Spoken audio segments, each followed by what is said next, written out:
جی بسم اللہ الرحمن الرحیم لیکچر کا باقاعدہ آغاز کرتے ہیں۔ ہمارا پہلا سلسلہ ہے گرامر اور بیانوں بدی۔ گرامر میں ابھی تک ہم نے یہ سیکھا ہے کہ ہمارے منہ سے نکلنے والی جتنی بھی آوازیں ہیں یا علامات ہیں وہ کہلاتی ہیں حروف۔ حروف جو ہیں وہ بناوٹ میں مدد دیتے ہیں لفظوں کی اور لفظ بناتے ہیں جملوں کو، یعنی منہ سے نکلنے والی آوازیں حرف مل کر بنے لفظ اور لفظ مل کر بنے جملے۔ ہم نے یہ بھی کیا ہے کہ اردو کے حروف تہجی جو ہیں وہ چمن ہیں اور ہم تحریر و تقریر یا اپنے بات کو زیادہ فصاحت اور بلاغت کے ذریعے علم بیان کے ذریعے ظاہر کر سکتے ہیں۔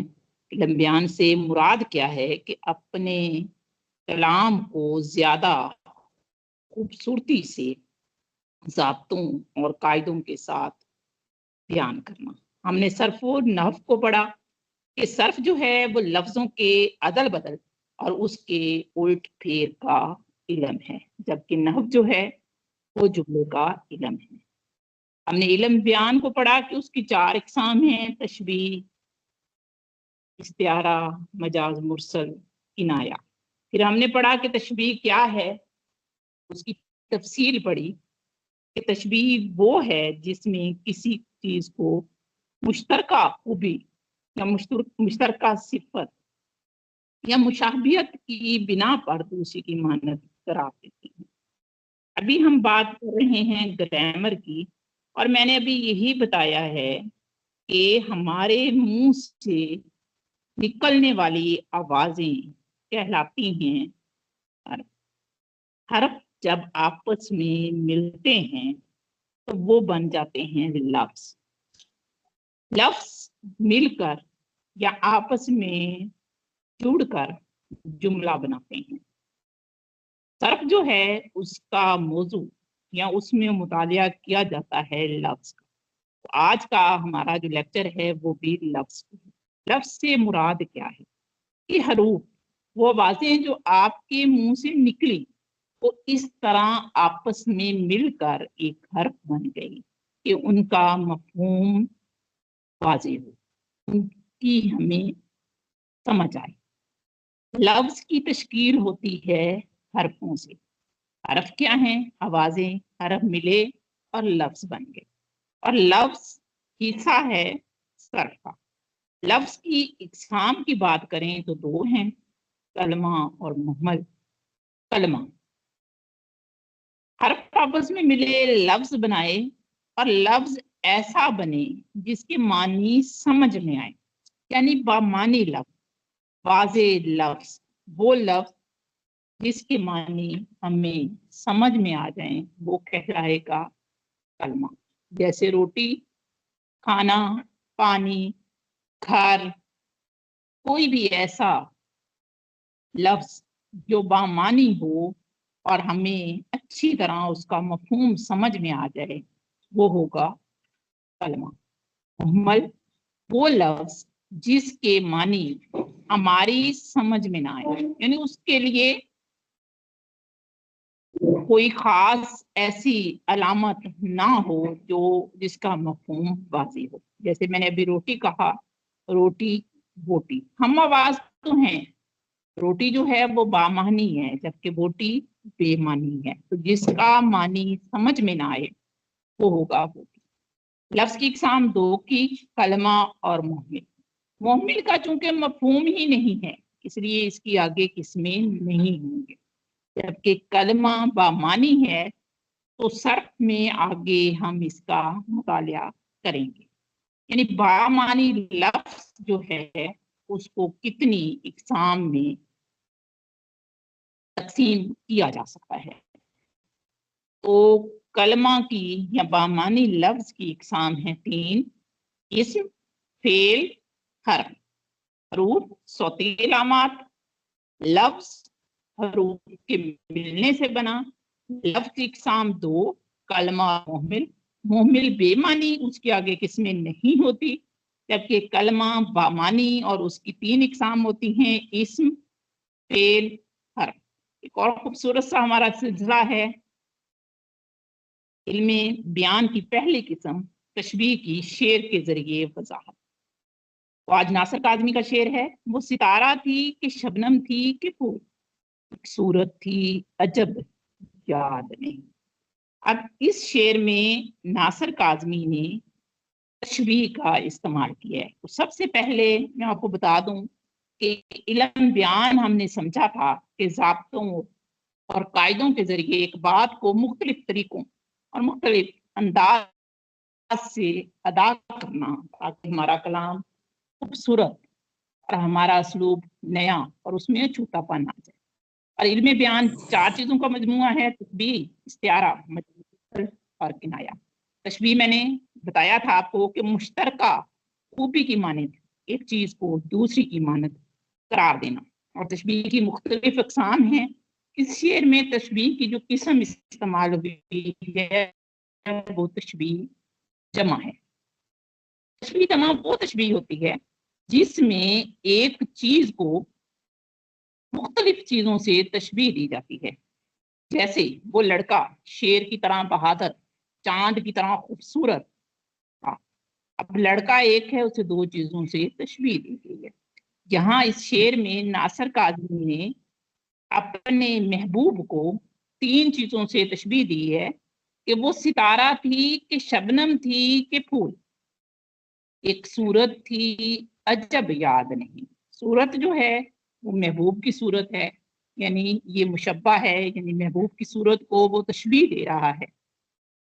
پہلے اس نے تشبیہ دی ہے ستارہ سے، تو یہ پہلا مشبہ بھی ہو جائے گا۔ پھر انہوں نے تشبیہ دی ہے شبنم سے، اور پھر انہوں نے تشبیہ دی ہے پھول سے۔ تشبیہ کیوں دی ہے؟ انہوں نے ان تینوں چیزوں سے اپنے محبوب کی صورت کو، تو وجہ ان کی بیان کرنے کی کیا تھی کہ محبوب کی شکل جو ہے وہ خوبصورت ہے، ستارے جیسی چمک رکھتی ہے، شبنم جیسی تازگی رکھتی ہے، اور پھول جیسی خوبصورتی رکھتی ہے۔ وجہ شبہ، چمک، تازگی، خوبصورتی۔ حرف تشبیہ آپ کو واضح ہو رہا ہے، یہ ہے۔ اور غرض تشبیہ، محبوب کو تشبیہ دی ہے ناصر کاظمی نے اتنی چیزوں سے تاکہ وہ اس کی خوبصورتی کو بڑھا چڑھا کر۔ جی پہلی معروضی ہے MAO کالج۔ یہ کن الفاظ کا ایبریویشن ہے، مخفف ہے۔ تو اس کا درست جواب ہے Mohammedan Anglo oriental college. Mohammedan Anglo oriental college یہ 24 مئی 1875 کو قائم کیا گیا۔ یہ ملکہ وکٹوریہ کی سالگرہ کے موقع پر قائم کیا گیا۔ اس کے بانی سر سید احمد خان تھے۔ ابتدا میں یہ ایک پرائمری اسکول تھا اور اس کو مدرسۃ العلوم مسلمانان ہند کا نام دیا جاتا تھا۔ پھر 1877 میں یہ کالج بنا اور 1920 میں یہ علی گڑھ یونیورسٹی بن گیا تھا۔ سرخ اینٹوں سے اس کی عمارت بنائی گئی تھی، اور اس کا پرنسپل ہمیشہ کوئی نہ کوئی انگریز ہوتا تھا۔ جی میڈم صاحب نیکسٹ معروضی پڑھیے۔ محمود الظفر کی ترقی پسند نظریات رکھنے والی بیوی رشید جہاں کا مدفن ماسکو، روس میں ہے۔ جی ڈاکٹر رشید جہاں افسانہ نگار تھیں، ناول نگار تھیں، مدیرہ تھی، ترقی پسند تحریک پیشے کے ایک ڈاکٹر تھی، 47 سال کی عمر پائی، کانپور میں یہ پیدا ہوئی تھی اور ماسکو میں ان کا انتقال ہوا تھا۔ علی گڑھ یونیورسٹی کی گریجویٹ تھیں اور یہ پیدا بھی علی گڑھ میں ہوئی تھی۔ ان کے جو والد تھے شیخ عبداللہ، وہ ماہر تعلیم تھے، بڑے روشن خیال خاندان سے ان کا تعلق تھا۔ ان کے والد نے ہی علی گڑھ میں سب سے پہلا خواتین کا کالج قائم کیا تھا اور وہ کالج آج بھی قائم ہے، عبداللہ گرلز کالج کے نام سے آج بھی قائم ہے۔ اس کی ایفیلیشن علی گڑھ یونیورسٹی سے ہے۔ رشید جہاں کی جو والدہ تھی وحید جہاں، وہ بھی بڑی روشن خیال خاتون تھے اور وہ ایک رسالہ نکالتی تھی خاتون۔ تو ڈاکٹر رشید جہاں پیشے کے لحاظ سے ڈاکٹر تھی، دلی کے لارڈ ہارڈنگ میڈیکل کالج سے انہوں نے MBBS کیا۔ 1934 میں ان کی شادی محمود الظفر سے ہوئی۔ اس وقت محمود الظفر امرتسر کالج میں وائس پرنسپل تھے، بلکہ پرنسپل تھے۔ یہ وہی امرتسر کالج ہے کہ جہاں پر فیض احمد فیض کا تقرر ہوا تھا اور محمود الظفر بھی وہیں تھے، ڈاکٹر رشید جہاں بھی وہیں تھی۔ ان دونوں نے پھر فیض احمد فیض سے ملاقات کی اور فیض کو کارل مارکس کی داس کیپٹل دی تھی اور پھر یہ سرگرم رکن بن گئے تھے۔ رشید جہاں پہلے گمنام تھی، لیکن جب انہوں نے انگارے میں اپنا افسانہ، ان کا افسانہ کون سا تھا، پردے کے پیچھے، اور ایک تھا اور مضمون تھا دلی کی سیر، جب وہ شائع کیا جس میں لکھا اخلاقیات پر لکھا، تو یہ بڑی مشہور ہوئی۔ اس کے بعد آپ کے علم میں ہے کہ انگارے کو ضبط کر لیا گیا تھا۔ پھر ڈاکٹر رشید جہاں نے ایک رسالہ چنگاری بھی شائع کیا تھا۔ ان کے 3-4 افسانوی مجموعے ہیں، عورت ہے، اس کے بعد ان کی وفات کے بعد شعلہ جوالہ شائع ہوا تھا، وہ اور دوسرے افسانے، یہ بھی ان کا ایک افسانوی مجموعہ ہے۔ 1952 میں ان کو کینسر ہوا تھا، علاج کے لیے ان کو ماسکو لے جایا گیا، جہاں پر 13 اگست 1952 کو ان کا انتقال ہو گیا تھا۔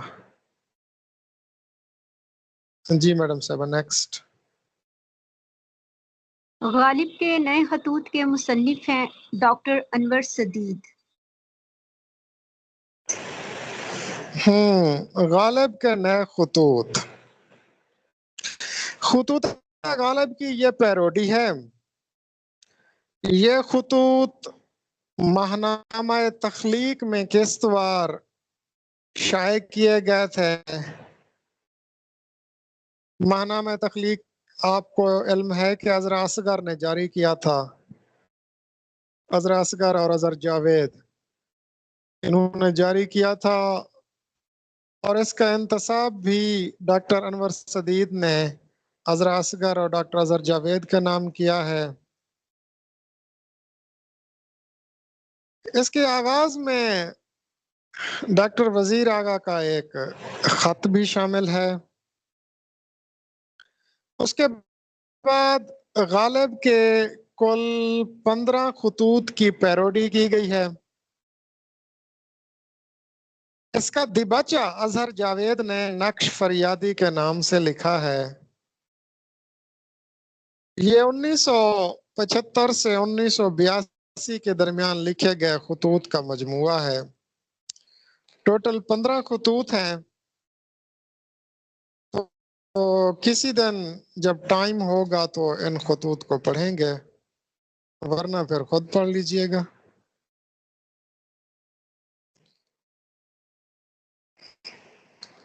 جی میڈم صاحبہ نیکسٹ. لف و نشر کی اقسام 3 ہیں. مکھڑا وہ بلا زلف سیاہ فام، کیا خاک جیے جس کی شب ایسی سحر ایسی. درج والا شعر لف و نشر معکوس کی مثال ہے. اس شعر میں باہم مناسبت رکھنے والے الفاظ کی ترتیب الٹ ہے. مکھڑا، سحر اور زلف کا تعلق شب سے ہے. جی بالکل، لف و نشر کے بارے میں تفصیلاً بتا چکا ہوں کہ لف کا مطلب ہے لپیٹنا اور نشر کا مطلب ہے پھیلانا. یعنی شاعر پہلے مصرے میں چند چیزوں کا ذکر کرتا ہے، چھپا کر ذکر کرتا ہے، اور دوسرے مصرے میں انہی چیزوں کی مناسبات سے کھول کھول کے بیان کرتا ہے. پہلے مصرے کو لف، دوسرے مصرے کو نشر کہتے ہیں. یہ مشہور شعر تو آپ نے سنا ہوگا نا، تیرے رخسارو قد و چشم کے ہیں عاشق زار، گل جدا سرو جدا نرگس بیمار جدا. اب رخسار کو گل سے، قد کو سرو سے، چشم کو نرگس بیمار سے مناسبت دی گئی ہے. تو پہلے مصرے میں 3 لفظ ہیں، رخسار، قد اور چشم. دوسرے مصرے میں انہی کی مناسبت سے لفظ لائے گئے، گل، سرو اور نرگس بیمار. اچھا، لف و نشر کی 3 قسمیں ہیں، لف و نشر مرتب، غیر مرتب اور معکوس. اب اگر مناسبات ترتیب سے آتے ہیں، جیسے پہلے شعر میں ترتیب سے آئے تو یہ لف و نشر مرتب ہے. اگر مناسبات ترتیب سے نہیں آتے، جیسے اقبال کا شعر ہے، تیرے آزاد بندوں کی نہ یہ دنیا نہ وہ دنیا، جہاں مرنے کی پابندی وہاں جینے کی پابندی. تو یہ دنیا، وہ دنیا، یہاں مرنے کی پابندی وہاں جینے کی پابندی، یہ بھی لف و نشر مرتب ہے. ٹھیک ہے، اب دیکھتے ہیں لف و نشر غیر مرتب، جس میں مناسبات کی ترتیب الٹ ہو. جیسے ایک مشہور شعر ہے، ایک سب آگ ایک سب پانی، میر کا شعر ہے. دیدہ و دل عذاب ہیں دونوں. اب پہلے آگ کا ذکر ہے، ادھر دوسرے مصرے میں دیدہ کا ذکر ہے، تو ان کی ترتیب الٹ ہے، تو یہ لف و نشر غیر مرتب. اچھا، اگر اسی لف و نشر غیر مرتب میں مناسبات کی تعداد 3 یا 3 سے بڑھ جائے تو اس کو پھر معکوس کہتے ہیں. ویسے 2 کو بھی معکوس کہہ سکتے ہیں، لف و نشر غیر مرتب کو معکوس بھی کہہ سکتے ہیں، لیکن بہتر یہ ہے کہ آپ اس کو لف و نشر غیر مرتب کہیں. جیسے اس شعر میں کہا گیا ہے، مکھڑا وہ بلا. اب مکھڑے کا تعلق تو روشنی سحر سے ہوتا ہے، تو ان کی ترتیب الٹ ہے، تو یہ لف و نشر غیر مرتب یا لف و نشر معکوس بھی ان کو کہہ سکتے ہیں. جی میڈم صاحبہ نیکسٹ کوسچن. آفت کی پڑیا جگالو عورت کو کہتے ہیں. جس کو فلک نے لوٹ کے ویران کر دیا، ہم رہنے والے ہیں اسی اجڑے دیار کے. اجڑے دیار سے مراد میر کے عہد کی دلی.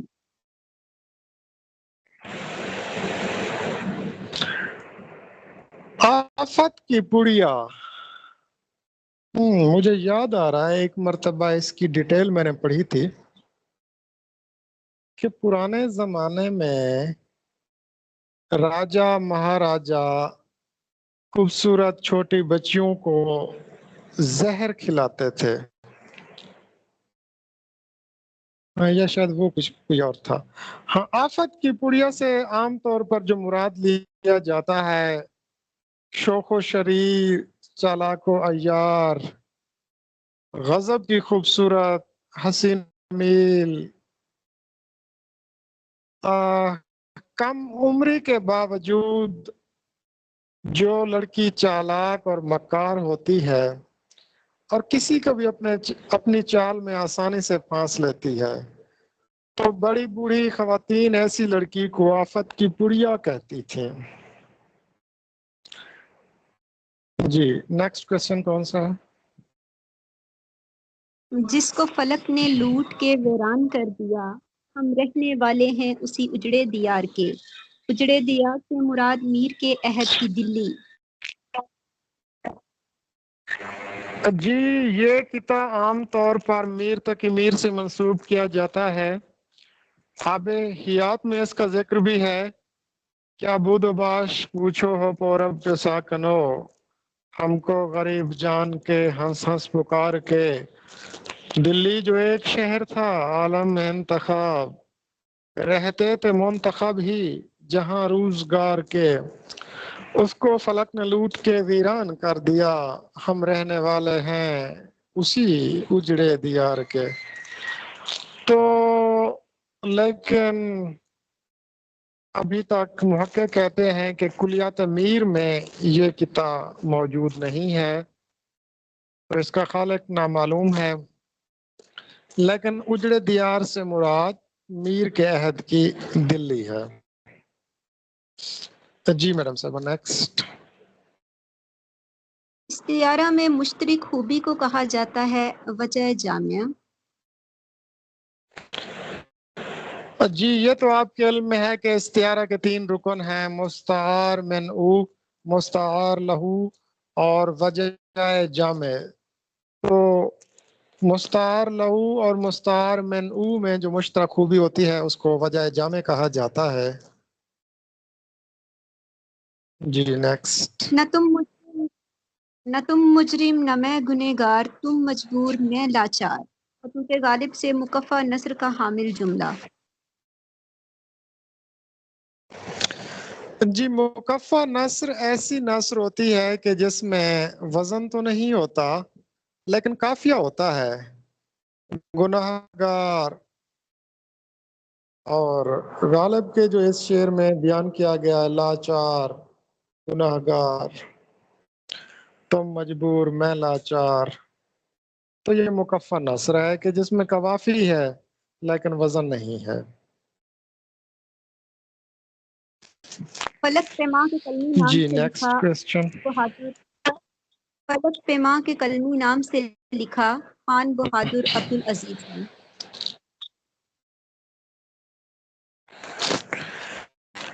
جی عبدالعزیز ان کا اصل نام تھا۔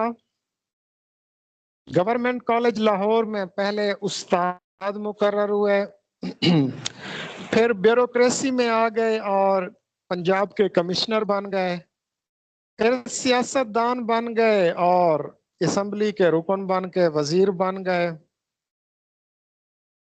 یہ انہوں نے 1922 میں رسالہ ہمایوں سے لکھنا شروع کیا اور کافی مضامین لکھے۔ ان کے مضامین کا مجموعہ فلک پیمائیاں کے نام سے بھی شائع ہو چکا ہے اور یہ 1951 میں لاہور میں وفات پا گئے تھے اور میانی صاحب قبرستان میں آسودہ خاک ہے۔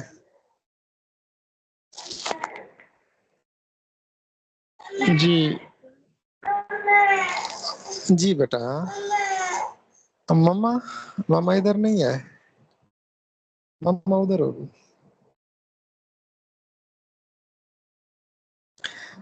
جی آخری شعر پڑھیں اس کے بعد پھر سیشن کلوز کرتے ہیں۔ وہ ایک شخص میرے ذہن سے اترتا نہیں، اگر یہ جرم ہے تو اس سے میں مقرر۔ جی زبردست، وہ ایک شخص میرے ذہن سے اترتا نہیں، اگر یہ جرم ہے تو اس سے میں مکرتا نہیں۔ تو اسی شعر کے ساتھ ہی ہم آج کا سیشن کلوز کرتے ہیں، کل انشاءاللہ پھر نیو سیشن کے ساتھ حاضر ہوں گے۔ تو میڈم صاحبہ سیشن کلوز کر دیجیے گا۔ اللہ حافظ۔ حافظ۔